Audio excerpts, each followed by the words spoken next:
Isang seafarer, dalawang pamilya, at mahigit 4.5 million na death benefits. Kung ang isang lalaki ay unang nagpakasal, nagkaroon ng anak, pagkatapos ay nagpakasal muli habang existing pa ang unang kasal, at kalaunan ay namatay bilang seafarer, sino ang may karapatang tumanggap ng kanyang death benefits? Ang unang asawa ba o ang pangalawang asawa? O kaya naman ay ang mga anak niya? At kung illegitimate ang ibang mga anak, may makukuha pa rin ba sila?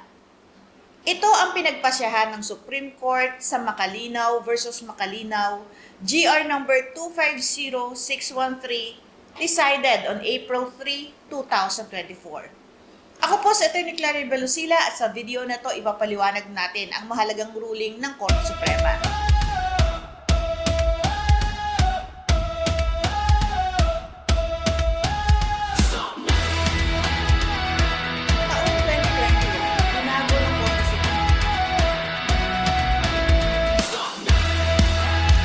Seafarer ay si Pedrito. Noong June 5, 1981, nagpakasal siya kay Serena. Nagkaroon sila ng isang anak, si Cindy.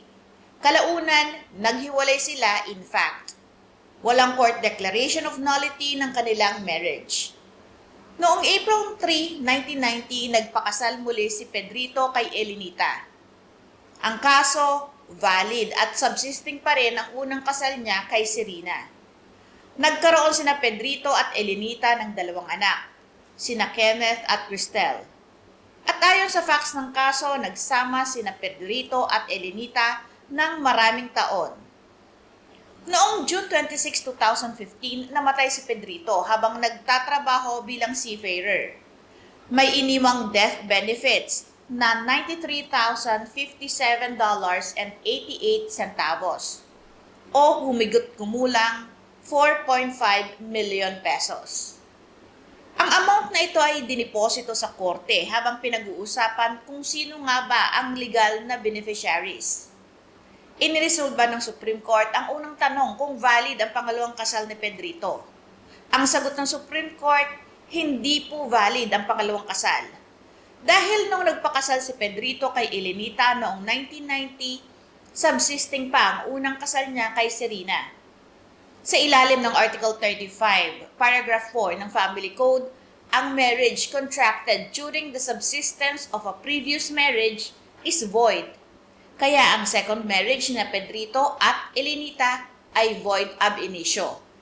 Ibig sabihin, sa mata ng batas, walang valid marital status na nabuo mula sa second marriage.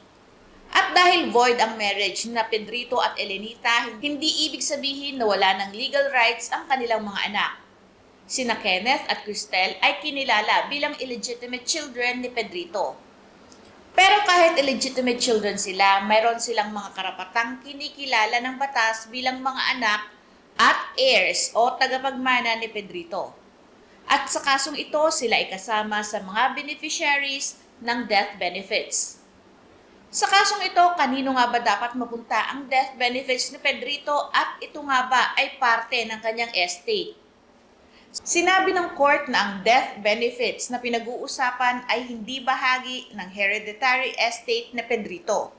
Dahil ang death benefit ay hindi ordinaryong property na pag-aari niya bago siya namatay. Ito ay isang contractual benefit arising from his death, payable directly to qualified beneficiaries under the applicable rules.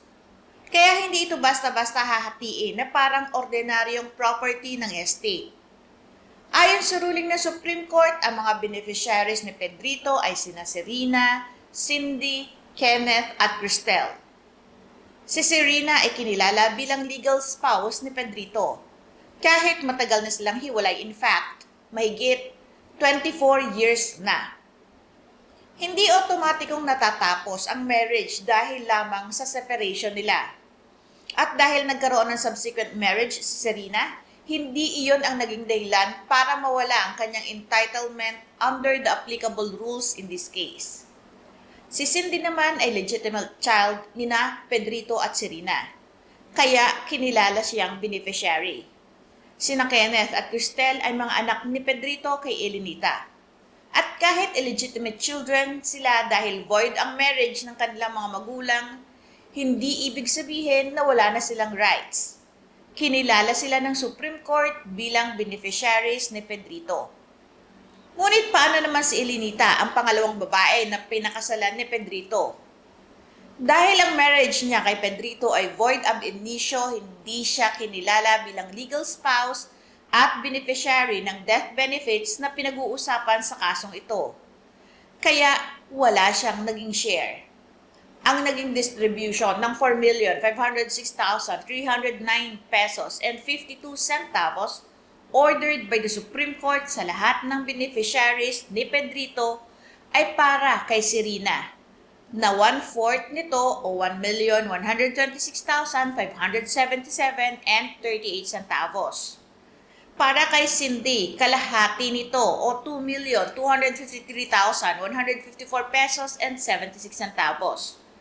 At para kay Kenneth at Cristel na tig 1/8 ng buong halaga o tig 563,288 and 69 centavos. Pero tandaan po natin na hindi natin dapat sabihin lahat ng death benefits ng seafarer ay ganito ang automatic na distribution.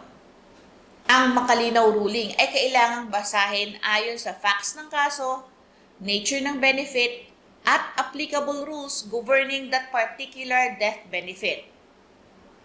Iba ang maaaring rules para sa SSS benefits, GSIS benefits, life insurance, employer-provided benefits, contractual death benefits, at iba pang compensation or benefits.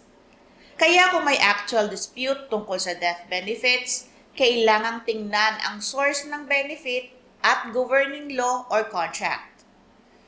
May tatlong mahalagang aral tayong natutunan sa kasong ito. Una, hindi natatapos ang kasal dahil lang sa paghihiwalay. Kung legal na kasal kayo at naghiwalay lang kayo, in fact, hindi ibig sabihin na dissolved na ang marriage.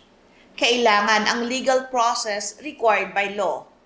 Kaya ang pagpapakasal muli habang subsisting pa ang unang marriage ay maaaring magresulta sa void bigamous marriage.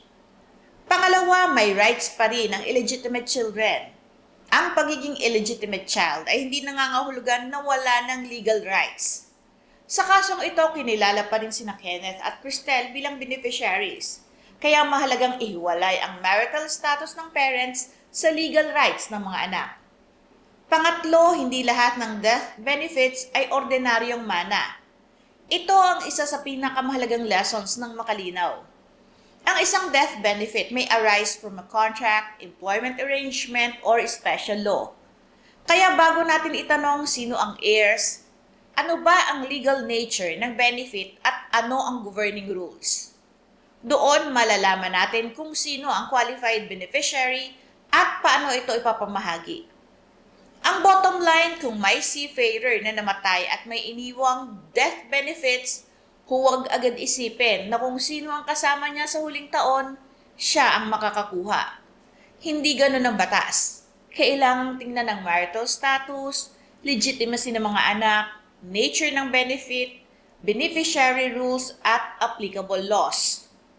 At gaya ng ipinakita ng Makalinaw versus Makalinaw, maaaring magkaroon ng malaking pagkakaiba sa pagitan ng taong aktwal na nakasama ng namatay at ng taong kinikilala ng batas bilang qualified beneficiary. Ang video na ito ay para sa general legal information and educational purposes only at hindi kapalit ng legal advice batay sa kumpletong facts ng isang partikular na kaso. Kung mayroon kayong sariling sitwasyon tungkol sa marriage, seafarer death benefits, inheritance o beneficiary claims, kailangang masuri ang inyong mga dokumento at ang partikular na batas na applicable.